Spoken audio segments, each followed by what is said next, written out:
Então é comum, é bem comum isso, já devem ter notado isso em colegas ou em outros locais, que inclusive em casa, né, nós encontremos figuras que nós podemos definir eventualmente como tal do lobo solitário. São pessoas que são relativamente isoladas, que preferem uma existência mais livre, né, e fazem o possível para não dependerem tanto dos outros, né?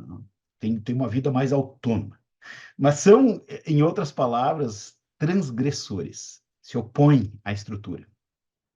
A transgressão, ela faz parte do entendimento do mundo dessas pessoas. Esse tipo de problema, que é o exemplo de um processo de crise bastante comum na adolescência, principalmente, mas que não para por aí, tá? Ele vai nos levar a explorar o mito do Prometeu. O Prometeu ele roubou o fogo do céu para dar de presente esse fogo para os humanos. Por isso, ele acabou sendo castigado de uma forma monstruosa, por ordem de Zeus, né, o pai dos deuses. Ele foi amarrado nos rochedos do Cáucaso e torturado por uma águia. E todos os dias vinha, roía o fígado de Prometeu e ia embora. E à noite esse fígado se regenerava, para que a águia pudesse vir de novo e rasgar aquele órgão no dia seguinte.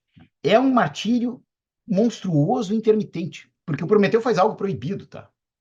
Ele resiste ao mundo que lhe é imposto, da crença no progresso, dessa incipiente idade industrial e que escolheu para símbolo a imagem do Prometeu, o portador do fogo, né? Resta hoje para nós, como um todo, como humanidade, uma desilusão generalizada. Então, o Prometeu acorrentado, Prometeu sangrando, né? Pendendo do abismo, o Prometeu que sofre as consequências do seu ato é, de fato, talvez o símbolo mais adequado para a nossa época. De certa forma, é como se o chão sumisse debaixo dos nossos pés. O abismo exterior perto do qual a nossa civilização deu um jeito de se instalar reflete o vazio que se abre dentro de nós.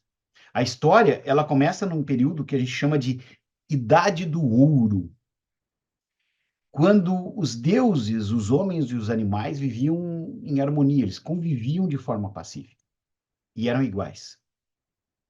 A situação se assemelha muito, inclusive, à própria descrição do paraíso narrado na Bíblia. O Deus que permitia que todos os acontecimentos seguissem seu curso natural era Cronos. E Cronos fez o melhor que ele pôde para impedir uma mudança nessas circunstâncias. Porque qualquer mudança poderia colocar em risco a posição dele de poder. Tanto assim que vocês conhecem a história, eu imagino o Titã, né, Cronos, ele vai devorar os próprios filhos, que nasciam da esposa dele, Reia, porque uma profecia dizia que um deles ia derrotar o Cronos e tomar o seu lugar.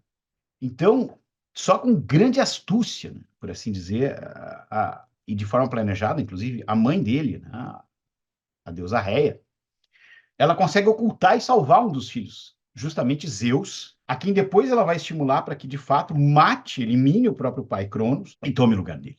Esse ato muda tudo.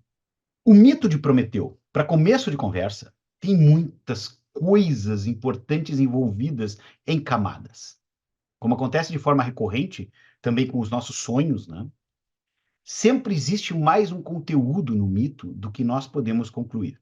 Também nesse mito, existe a triste imagem desses homens famintos, tá? Que o pai dos deuses, Zeus, quer destruir. E é terrível quando um deus, isso é, um princípio que é muito mais poderoso do que nós mesmos, quer nos destruir. Porque não tem esperança, a não ser que esse Deus mude de ideia, a não ser que alguém venha ao nosso resgate.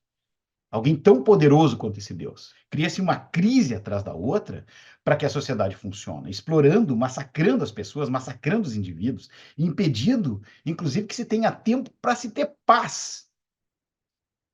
Porque ter paz remete à introspecção. E a introspecção remete à reflexão. E a reflexão reflete ao entendimento do mundo, reflete ao entendimento do eu. E se essa reflexão acontece, o Estado começa a ter problemas. O poder começa a ter problemas. Essa ansiedade primária da desconfiança das nossas próprias capacidades, ela acaba por aparecer. É como se fosse uma sombra permanente que acaba por nos atormentar. Prometeu é um Deus extravagante.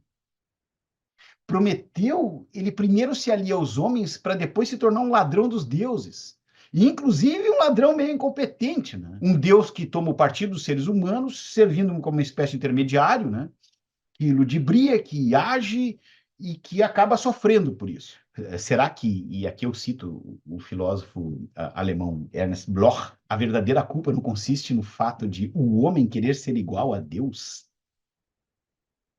Talvez seja esse o grande problema. Quando tu é expulso do paraíso, tu é expulso por uma razão, porque tu ganhou algo ao qual tu não tinha até então acesso.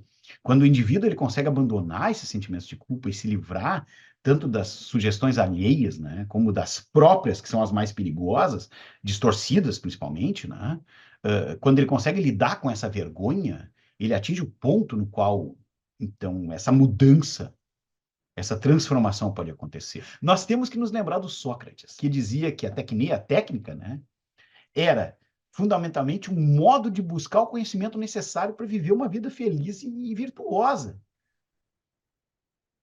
Ou seja, era um instrumento que permitia aos homens saírem de uma condição limitada para uma condição similar à dos deuses. Nós criamos problemas por nossa debilidade, pela nossa falta de força intelectual e pela falta de capacidade de compreender quem somos e onde estamos.